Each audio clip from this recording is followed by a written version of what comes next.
La victoire de Donald Trump lors des élections présidentielles américaines et son retour au pouvoir ont été considérés comme l'un des moments les plus importants de l'histoire moderne.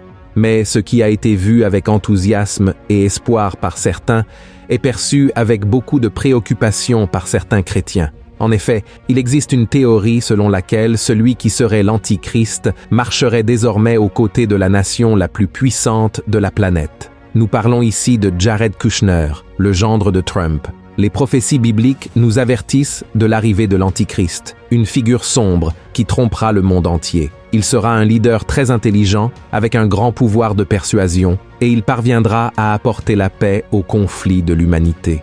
Mais après 3 ans et demi de son règne, il mettra en œuvre un plan maléfique. Jésus a dit que cet homme surgirait peu avant la fin des temps. Mais ce que peu de gens attendaient, c'est qu'il pourrait être plus proche que ce que l'on imaginait. Dans cette vidéo, je vais vous montrer certains points qui renforcent cette théorie selon laquelle Jared Kushner serait l'Antichrist. De plus, je vais révéler des détails inédits dont personne n'a parlé jusqu'à présent. Et à la fin, je donnerai mon avis sincère sur ce sujet qui suscite tant de polémiques et d'inquiétudes ces derniers temps. Mais avant de commencer, je vous demande simplement de vous abonner à ma chaîne et d'activer la cloche de notification, car je veux vous aider à grandir spirituellement et à comprendre la Bible de manière facile et simple. D'accord? Maintenant, allons-y. Donald Trump est un nom qui, cela fait un bon moment, divise les opinions dans le monde entier. Pour beaucoup, il représente la lutte contre le système, contre les idéologies malveillantes, et a été le seul à avoir eu le courage de défier les élites mondiales. Mais pour d'autres, il est un tyran qui persécute les minorités. Mais existe-t-il quelque chose de plus profond derrière son arrivée au pouvoir? Est-ce que Donald Trump pourrait être utilisé pour préparer le chemin à l'Antichrist? Je vais bientôt vous donner quelques réponses. Mais pour l'instant, découvrons Jared Kushner et comprenons pourquoi il est vu par de nombreux chrétiens comme la personnification de l'Antichrist. Kushner est un entrepreneur et investisseur américain de 43 ans. Il est marié à l'une des filles de Trump et est devenu célèbre dans le monde en devenant conseiller de son beau-père pendant son premier mandat en tant que président des États-Unis. Kushner vient d'une famille juive d'origine orthodoxe et possède un historique très influent, tant dans les affaires que dans la politique. C'est pendant cette période, à partir de 2017, qu'il a commencé à être la cible de théories impliquant l'Antichrist.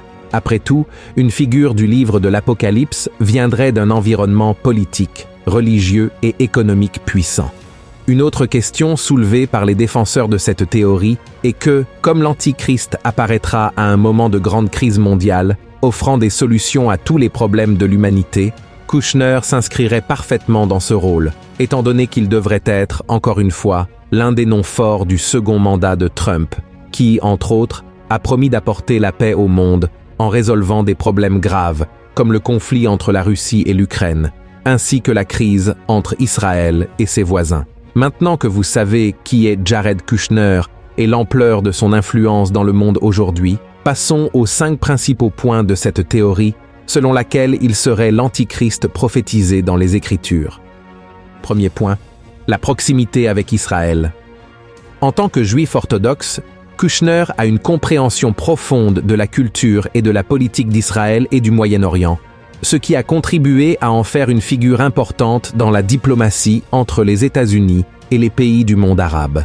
Ces derniers temps, c'est lui qui représente toujours Donald Trump dans les tentatives de négociation de paix dans cette région du monde. De plus, il existe une pensée qui affirme que l'Antichrist viendra d'Israël, possiblement même de la tribu de Dan. Cette théorie trouve ses racines dans des interprétations de passages de l'Ancien Testament ainsi que dans la tradition juive. Par exemple, dans la bénédiction de Jacob, au chapitre 49 de la Genèse, le verset 17 décrit Dan comme un serpent sur le chemin, ce que beaucoup considèrent comme une référence à une figure trompeuse et traîtresse. De plus, dans le livre de l'Apocalypse, la tribu de Dan est absente de la liste des tribus scellées par Dieu, ce qui amène les partisans de cette théorie à croire que cela indique quelque chose de négatif, possiblement même un lien avec l'Antichrist. Cette interprétation de ces passages bibliques a gagné en force au fil des siècles, avec la spéculation selon laquelle l'Antichrist pourrait être un descendant de Jacob, ce qui renforcerait son influence sur le peuple juif au début de la grande tribulation. Deuxième point, l'accord d'Abraham. L'accord d'Abraham, signé en décembre 2020, a apporté un changement historique au Moyen-Orient où, pour la première fois en des décennies, Israël et certains pays arabes, comme les Émirats arabes unis et Bahreïn, ont formalisé des relations diplomatiques et commerciales. Cet accord, promu par les États-Unis, a été l'une des initiatives principales de Jared Kushner, qui a travaillé sans relâche pour rapprocher ces pays autour de la promesse de paix et de sécurité dans la région. Mais, du point de vue biblique, beaucoup considèrent l'accord d'Abraham comme plus qu'un simple traité diplomatique, le voyant comme l'accomplissement des prophéties de l'Apocalypse. Dans plusieurs passages, les Écritures avertissent que l'Antichrist viendra avec des promesses de paix et de sécurité, séduisant le monde avec une apparence de stabilité avant de révéler ses véritables intentions. Par exemple, dans 1 Thessaloniciens, chapitre 5, verset 3, Paul écrit qu'au moment où les gens proclameront la paix et la sécurité, soudainement viendra une destruction. Ces paroles sont vues comme un avertissement que le véritable prince de la paix sera falsifié par l'Antichrist, qui apportera une paix temporaire avant une période de grande tribulation.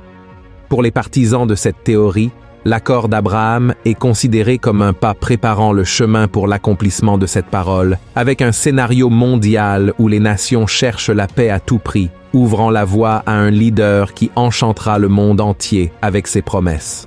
Troisième point, une grande personnalité politique. Jared Kushner s'est distingué comme une grande personnalité politique. Quelqu'un avec une capacité remarquable à se connecter directement avec des leaders importants sur la scène mondiale. Il entretient des liens étroits avec des figures puissantes du Moyen-Orient, comme le roi d'Arabie Saoudite et le dirigeant des Émirats arabes unis.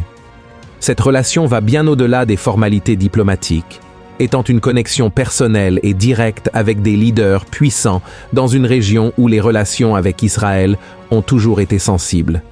Le fait que Kushner, un homme politique juif, soit accueilli de manière amicale et respectueuse par ces hommes montre sa capacité à construire des ponts qui semblaient jusqu'alors impossibles à établir. De plus, Kushner partage une vision politique conservatrice qui s'aligne avec celle de nombreux leaders dans cette région. Ce type de charisme et de proximité avec des gouvernants puissants rappelle fortement ce que dit la Bible dans l'Apocalypse, chapitre 13, concernant un leader qui, dans les derniers jours, gagnera la confiance et le soutien de diverses nations, symbolisant une alliance qui s'étendra à toutes les nations du monde. Quatrième point, le nombre 666. Il existe un célèbre bâtiment sur la 5e avenue, à New York, qui portait pendant de nombreuses années le numéro 666. Ce numéro, mentionné dans le livre de l'Apocalypse comme étant le nombre de la bête, est associé à l'Antichrist et aux événements futurs menant au contrôle mondial. En 2007, le bâtiment a été acheté par Jared Kushner, alimentant encore davantage la théorie selon laquelle il serait l'Antichrist. Le passage de l'Apocalypse, chapitre 13, versets 16 à 18, mentionne que personne ne pourra acheter ou vendre sans avoir le signe, le nom de la bête ou le numéro de son nom. Son numéro est 666. Après des difficultés financières rencontrées par la famille Kushner, la société Brookfield Properties a pris le contrôle du bâtiment en 2018, entamant une grande rénovation et modifiant même le numéro du bâtiment. Aujourd'hui, il porte le nom de 660 Fifth Avenue, probablement pour se distancer du numéro controversé. Pourtant, beaucoup interprètent que le lien de Kushner avec le numéro 666 reste un symbole de quelque chose de plus grand. Aujourd'hui, le bâtiment sert de grand centre d'affaires, abritant de grandes entreprises et des magasins de luxe. Cinquième point, l'implication avec la Silicon Valley. Dans le livre de l'Apocalypse, la Bible parle d'une époque où l'Antichrist aura un contrôle total sur l'humanité. Pour cela, il utilisera un système de marquage, connu sous le nom de la marque de la bête, qui sera obligatoire pour tous. Seules les personnes ayant cette marque pourront commercer ou participer à l'économie. Cette idée pousse beaucoup à penser que le contrôle de l'Antichrist viendra à travers la technologie, qui permettrait une surveillance totale des individus. Aujourd'hui, nous voyons déjà des avancées technologiques comme l'intelligence artificielle, les systèmes de surveillance, des caméras qui identifient les visages et même des micropuces pouvant être implantées pour suivre des informations sur la santé, les finances et la localisation. Il est même possible aujourd'hui d'implanter des puces sous la peau à diverses fins. Jared Kushner est une figure importante dans ce contexte car il a des liens étroits avec la Silicon Valley, le centre technologique des États-Unis, où émergent les plus grandes innovations en intelligence artificielle et en surveillance à l'échelle mondiale. Par le biais de satellites comme ceux de Starlink, la société d'Elon Musk, l'un des nouveaux alliés du président élu américain, Kushner a travaillé pour rapprocher le secteur technologique de la Maison-Blanche, encourageant l'utilisation des innovations pour améliorer les services publics et de sécurité. Pour ceux qui croient en cette théorie, cette relation entre les leaders politiques et les grandes entreprises technologiques peut être vue comme le début d'un système de contrôle qui serait dominé par l'Antichrist. La Silicon Valley étant le centre de nombreuses technologies avancées, si un leader mondial comme l'Antichrist avait accès à ces technologies, il disposerait d'un outil puissant pour contrôler la vie des gens. Et maintenant, la question se pose. Est-ce que Kushner est vraiment l'Antichrist? Son rôle dans tous ces points que nous venons de voir pourrait amener les gens à croire qu'il est la bête de l'Apocalypse. Contrairement à Donald Trump, qui est une figure aimée par beaucoup mais détestée par d'autres, le gendre du président des États-Unis ne souffre pas de rejet, ce qui pourrait faire de lui une personne admirée par tous, en raison de sa compétence et de sa facilité à gérer des situations complexes dans le monde. Frères et sœurs, je ne peux pas affirmer ni nier que cet homme soit celui que cette théorie dit qu'il est, ni qu'il ait un lien quelconque avec des forces spirituelles maléfiques. Je peux seulement dire que je trouve cet homme très étrange, très mystérieux, et que nous devons rester vigilants. Mais, frères et sœurs, avant de conclure, il est aussi important de clarifier une chose au sujet de cette théorie selon laquelle l'Antichrist devrait obligatoirement venir d'Israël. Ce n'est pas vrai. La connexion entre la bête qui vient de la mer et la tribu de Dan, fils de Jacob, ne tient pas théologiquement. En fait, la plupart des théologiens anciens, y compris les fondateurs de l'Église, croyaient que l'Antichrist surgirait de Rome et non d'Israël, car Rome était l'empire qui opprimait les Juifs et les chrétiens de l'époque. Ce sur quoi nous devons nous concentrer, c'est cela. La Bible dit que l'Antichrist est une figure qui s'opposera à Dieu, et sa nationalité est ce qui importe le moins dans cette histoire. Dieu veut que nous nous concentrions sur ce qu'il fait sur terre, et non sur essayer de deviner d'où viendra l'Antichrist ou quelle sera sa nationalité.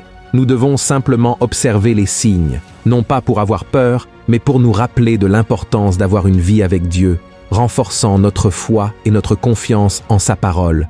Nous ne savons ni le jour ni l'heure où l'Antichrist se révélera et commencera la grande tribulation. C'est pourquoi nous devons rester attentifs aux signes, mais aussi maintenir notre paix, garder notre conscience claire devant Dieu et avoir confiance qu'il sera avec nous jusqu'à la fin des temps. C'est la promesse de Jésus aux disciples, et c'est ce qu'il promet pour moi et pour toi. Amen? Si tu as aimé ce message, je te prie de le partager. Je vais aussi laisser à l'écran 2 vidéos. Choisis-en une pour être édifié. Que Dieu te bénisse, et je t'attends dans la prochaine vidéo. Un grand abrazo.